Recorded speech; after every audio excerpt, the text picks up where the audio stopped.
RR tax 1000 కోట్లట. ప్రధాని నరేంద్ర మోదీ చెప్తుంది. RR tax 1000 కోట్లట. RR అంటే మొన్న చెప్పారు ఏదో ఫుల్ ఫామ్ రాశారు. సగం రాష్ట్రంలోని 6కు, సగం ఢిల్లీలోని 6కు పంపకం అట. 1000 కోట్లలో సగం ఒక 6కట, ఇంకొక సగం ఇంకొక 6కు. ఢిల్లీలో ఉన్న 6 అంటే రాహుల్ గాంధీ. ఇక్కడున్న 6 అంటే రేవంత్ రెడ్డి అట. వాళ్ళు దాన్ని ఎక్స్‌ప్లనేషన్ కూడా ఇచ్చారు. ఆర్ఆర్ అంటే రాహుల్ గాంధీ అండ్ రేవంత్ రెడ్డి ట్యాక్స్ వసూలు చేస్తున్నారు. 1000 కోట్లు వసూలు చేశారట. దాంట్లో సగం ట్యాక్స్ రాష్ట్రంలో ఉన్న 6కి, సగం ట్యాక్స్ ఢిల్లీలో ఉన్న 6కట పంపకం. వేములవాడ, వరంగల్ బీజేపీ సభల్లో ప్రధాని నరేంద్ర మోదీ ఆరోపణ. RRR సినిమా వసూళ్లను దాటిన కాంగ్రెస్ RRR ట్యాక్స్. అమరుల కుటుంబాలకు పెన్షన్, భూమి ఏవి? మహిళల ఖాతాల్లో నెలకు 2500 అమలు ఏది? ఏడాదికో ప్రధాని అంటూ ఇండియా కూటమిలో ఒప్పందం. అలా అయితే దేశం భవిష్యత్తు ఏం కావాలి? బీఆర్ఎస్ కాంగ్రెస్ రెండు తోడు దొంగలే. ఓటుకు నోటు, కాళేశ్వరం కేసులో దర్యాప్తు లేకపోవడం దీనికి నిదర్శనమని వ్యాఖ్య. చర్మం రంగు నల్లగా ఉన్నవారంతా ఆఫ్రికన్లా ఉంటారని రాహుల్ ఫ్రెండ్ పిట్రోడా అన్నారు. చర్మం రంగును బట్టి యోగ్యత ఉంటుందా అంటూ ధ్వజం. శ్యామ్ పిట్రోడా నిన్న మాట్లాడిన మాటలను కూడా ఆయన మోడీ గారు ప్రస్తావించిండు. రుణమాఫీపై చేతులెత్తేశారా? కాంగ్రెస్ అతిపెద్ద నాయకురాలు సోనియా గాంధీ పుట్టినరోజు డిసెంబర్ 9న రైతుల రుణమాఫీ చేస్తామని ఆ పార్టీ నేతలు చెప్పారు. ఇప్పుడు ఆగస్టు 15 వరకు వాయిదా వేసి ఆ వాగ్దానాన్ని వెనక్కి తోశారు. లోక్సభ ఎన్నికలు అయ్యేదాకా ఆగి ఆ తర్వాత చేతులెత్తేయబోతున్నారా? ఇది మిమ్మల్ని మోసం చేయడమే, మీ మనోభావాలను దెబ్బతీయడమే. వాళ్ళు ఒకవైపు వేములవాడ రాజన్న మీద ఒట్టు పెడుతున్నారు, మరోవైపు సనాతన ధర్మాన్ని తిడుతున్నారు.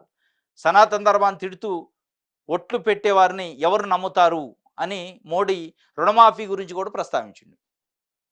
కాంగ్రెస్ పార్టీ అగ్రనాయకురాలు సోనియా గాంధీ పుట్టినరోజు డిసెంబర్ 9 రోజు మేము అధికారంలోకి వస్తాం. అప్పటికే అదే రోజు 2 లక్షల రుణమాఫీ ప్రతి రైతుకి, వ్యవసాయ రుణమాఫీలను చేస్తాం, పంట రుణమాఫీని రేవంత్ రెడ్డి అండ్ కాంగ్రెస్ పార్టీ హామీ ఇచ్చింది. ఏమైంది అది అని చెప్పి మోడీ అడుగుతుండు.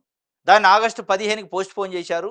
ఆగస్టు 15 అంటే ఈ పార్లమెంట్ ఎన్నికల వరకు డేకిచ్చడం, పార్లమెంట్ ఎన్నికల తర్వాత చేతులు ఎత్తేసే కార్యక్రమానికి పునాది వేశారా అని అడుగుతుండు మోడీ గారు.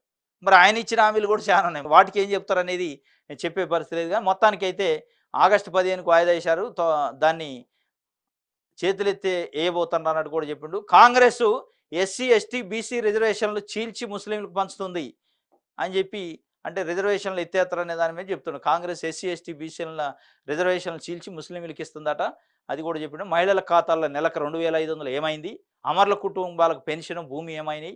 RRR సినిమా వసూళ్లకు మించిపోయిన RRR ట్యాక్సు అని చెప్పి కూడా ఆయన ఇంకోటి ఓటుకు నోటు కేసు, కాళేశ్వరం కేసులో ఎందుకు కాళేశ్వరం కేసులో దర్యాప్తు లేకపోవడం బీఆర్ఎస్ కాంగ్రెస్ ఒకటే అనే దానికి నిదర్శనం.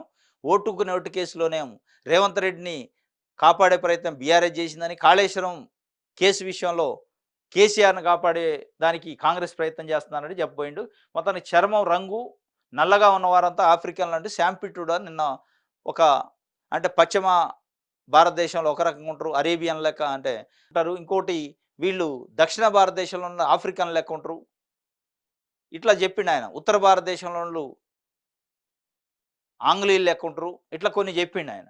దానిపైన అంటే రంగును బట్టి మీరు డిస్క్రిమినేషన్ చేస్తారా, అవమానిస్తారా అని చెప్పి ఒక సెంటిమెంట్ని లేపే ప్రయత్నం చేసిండు. ఆ శ్యామ్ పిట్రోడా ఆ వ్యాఖ్యలు చేసిన తర్వాత కాంగ్రెస్ పార్టీ కూడా అది తప్పు అని ఖండించింది. ఆయన కూడా పార్టీకి రిజైన్ చేసిండు. ఆ వ్యాఖ్యల తర్వాత స్పందన చూసి కేసీఆర్ నిన్న మెదక్ జిల్లా నర్సాపూర్లో నిర్వహించిన రోడ్ షోకు హాజరయ్యారు. దానికి సంబంధించి కూడా మాట్లాడిన మాటల్ని ఒక వార్త ఇచ్చారు. ప్రతి స్కీములో కొండి తొండి. కాంగ్రెస్ సర్కార్పై మాజీ ముఖ్యమంత్రి కేసీఆర్ ఫైరు. హామీల అమల్లో పూర్తిగా విఫలమైంది. అబద్ధాలు చెప్పడం ఆ పార్టీకి పరిపాటిగా మారింది. 2500 ఆర్థిక సాయంపై రాహుల్ కూడా అబద్ధాలు చెప్పారు. ప్రధాని మోదీతో తెలంగాణకు పైసా కూడా లాభం కాలేదు. కాంగ్రెస్కు ఓటేస్తే బీజేపీ మేలు జరుగుతుంది. ఈ రాష్ట్రం మనది, అందరం ఏకమై కాపాడుకోవాలి. బీఆర్ఎస్తోనే తెలంగాణ హక్కుల సాధన సాధ్యమవుతుంది. నర్సాపూరు, పటాన్చెరు, దుండిగల్లో ఎన్నికల ప్రచారం చేసిన కేసీఆర్ చెప్తుండు. ప్రతి స్కీములో కొండి తొండి రెండు ఉన్నాయట. 2500 రూపాయలు మహిళలకు ఇచ్చే ఆర్థిక సాయం పైన రాహుల్ గాంధీ కూడా అబద్ధం చెప్పిండు.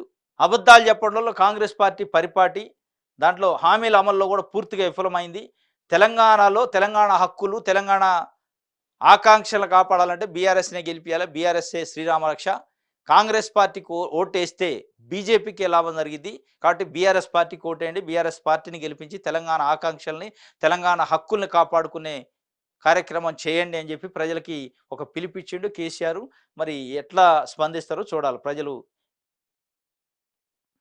ఇది సాక్షి పేపర్కి సంబంధించి